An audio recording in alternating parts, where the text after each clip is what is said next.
মাতাস সাআ, কিয়ামত কবে হবে? আল্লাহর রাসূল বললেন কিয়ামতের দিন বড় কঠিন। ওই দিন ছেলে বাবারে পরিচয় দিবে না, ভাই ভাইয়ের থেকে পালাবে, কেউ কাউকে পরিচয় দিবে না। সেই দিনের জন্য তুমি কি তৈরি করেছো? শুধু তাই না, প্রত্যেকটা মানুষকে উলঙ্গ অবস্থায় দাঁড়ায় থাকা লাগবে।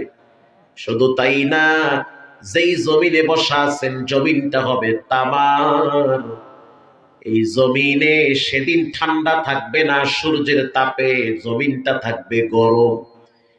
বেনামাজি সুদখোর ঘুষখোরের মাথার 1 বিঘাত উপরে সূর্য চলে আসবে। সূর্যের তাপের কারণে ভাতের মারের মতো ঘিলুগুলা টকবক করে ফুটবে। মাথার ঘিলুগুলা বায়া বায়া বায়া বায়া তামার জমিনে পড়বে। আল্লাহ বলেন কানা মিকদারুহু 50000 সানাতিম মিম্মা তাউদ্দুন। 50,000 বছর প্রত্যেকটা মানুষকে দাঁড়ায় থাকা লাগবে। ও বেনামাজি, মসজিদে গিয়া 10 মিনিট নামাজে দাঁড়ায় থাকতে কষ্ট লাগে, চায়ের দোকানে 3 ঘন্টা বইসা থাইকা চা টিভি দেখতে ভালো লাগে। আসতে বলবেন না, জোরে বলেন। সোজা হয়ে যান। দিন আইতে আছে, দিন আসতেছে। কোন দিন? বলে কিয়ামতের দিন। ওই দিন এক একজন রে দাঁড় করায়া রাখবে, সোজা হইয়া খাড়াইয়া থাও, ল্যাংডা 6-9 চলবে না। আল্লাহর রাসূল বলেন লা তাজুলু কদমা ইবনু আদম ইয়াউমাল কিয়ামাহ। প্রত্যেকটা মানুষকে 5টা প্রশ্ন করা হবে। বেনামাজি, সুদখোর, হারামখোর ও যুবক, নবীর কথা সত্য মিথ্যা বলে প্রমাণিত হওয়ার কোনো সুযোগ নাই।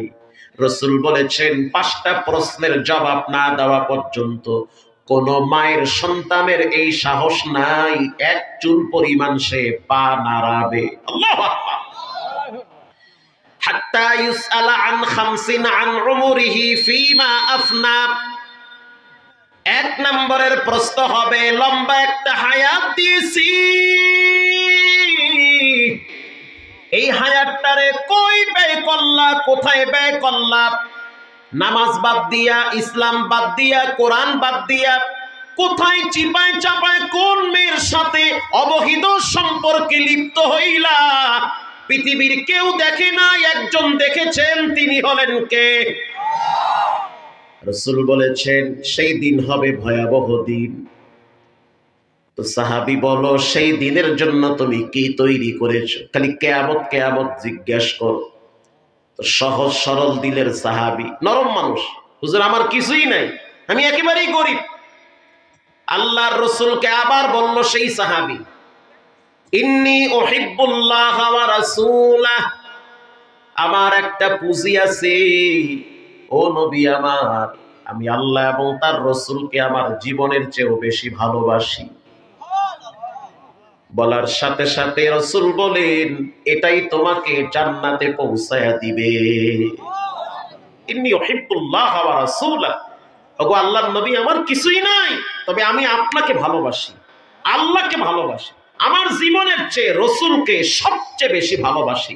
রাসূল হেসে দিয়ে বলেন যাও, এটাই তোমাকে জান্নাতে নিবে, কারণ তোমার দিল বড় সহজ সরল দিল। ইয়াউমা লা ইয়ানফাউ মালু ওয়ালা বানুন ইল্লা মান আতাল্লাহা বিকলবিন সালিম।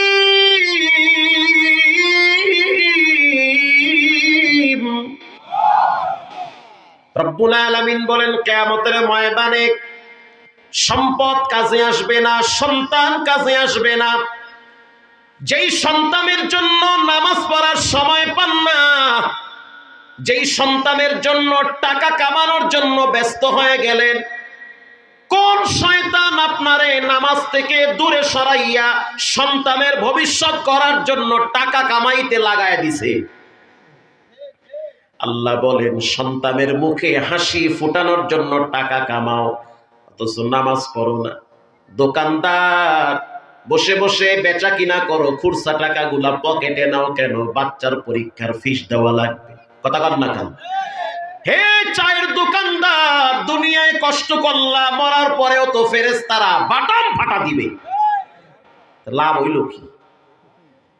দুনিয়ায় কষ্ট করলেন, আবার যদি মরার পরেও কষ্ট করা লাগে তো বলেন জীবনটার, এই দেহটার কি বা মূল্য আছে?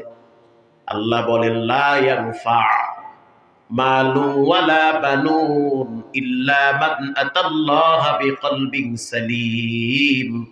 মাল কাজে আসবে না, সন্তান কাজে আসবে না, তো কি কাজে আসবে? কলবে সালিম, পবিত্র আত্মা, যেই আত্মার ভিতরে হিংসা নাই, অহংকার নাই, সুদের টাকার সাথে সম্পৃক্ত নাই, হারাম রিলেশনের সাথে সম্পৃক্ত নাই, এমন আত্মাগুলারে বেছে বেছে রব্বুল আলামিন বলবে নিরাপদে জান্নাতে প্রবেশ করো, নিরাপদে ঢুকো, কেউ বাধা দিবে না।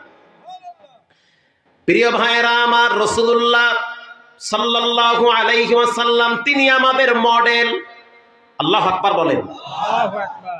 আমরা এমন এক নেতার আদর্শ মানতে চাই যে নেতার চরিত্রের ভিতরে কোনো কলঙ্কের দাগ নাই। কথা ঠিক না ভাই? ঠিক।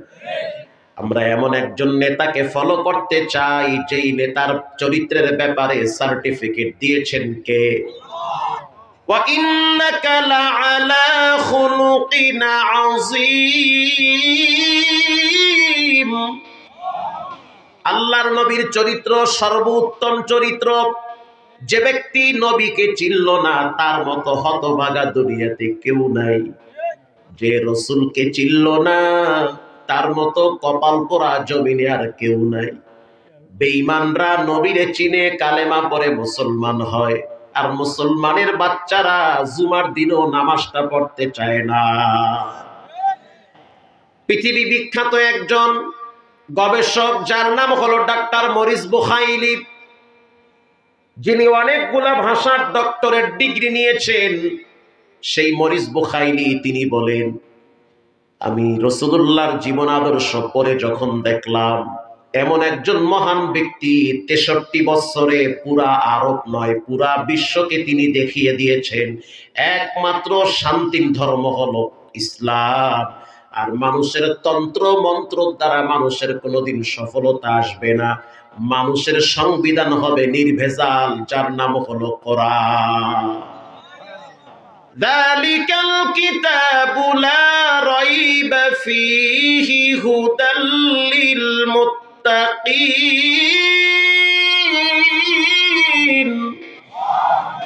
আল্লাহ বলেন এমন একটা সংবিধান তোমাদেরকে দিলাম, কোরআন দেখো, কোরআন পড়ো, কোরআনের সাথে জীবনটারি লাগাও, ধন্য বানায় দিবেন কে?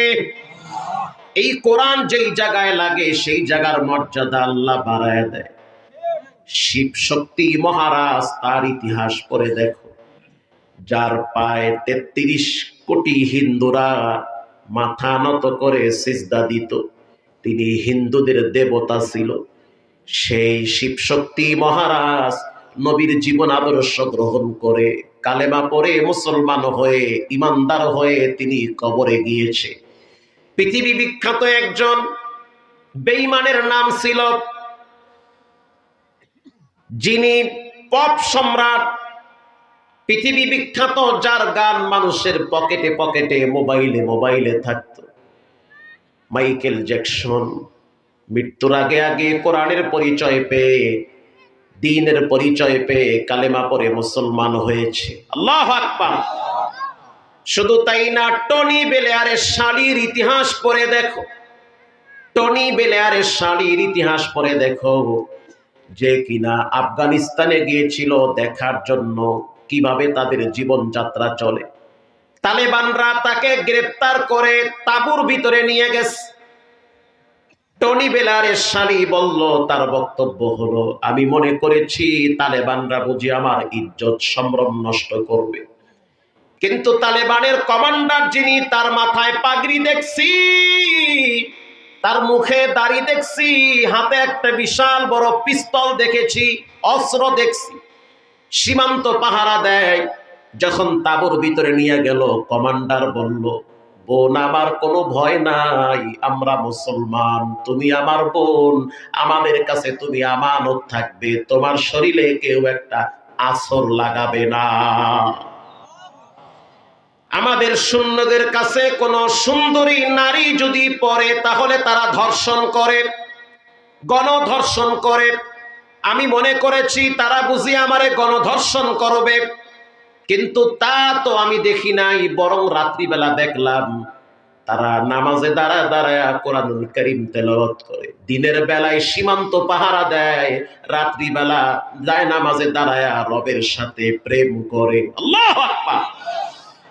আমি ওনাদের একজনকে প্রশ্ন করলাম, দিনের বেলায় সীমান্ত পাহারা দাও, রাত্রিবেলা তোমরা যায় নামাজে দাঁড়া কি পড়ো? যিনি কমান্ডার তার নাম ছিল জুনায়েদ আল বাগদাদ, সে বলল, নামাজে দাঁড়ায় দাঁড়ায় আমরা কোরআনুল কারীম তেলাওয়াত করি। তোমাদের সৈন্যরা মদ আর নারীর জন্য যতটা ব্যস্ত থাকে, আমরা এর চেয়ে বেশি ব্যস্ত থাকি আমাদের রবকে নিয়ে। আল্লাহু আকবার।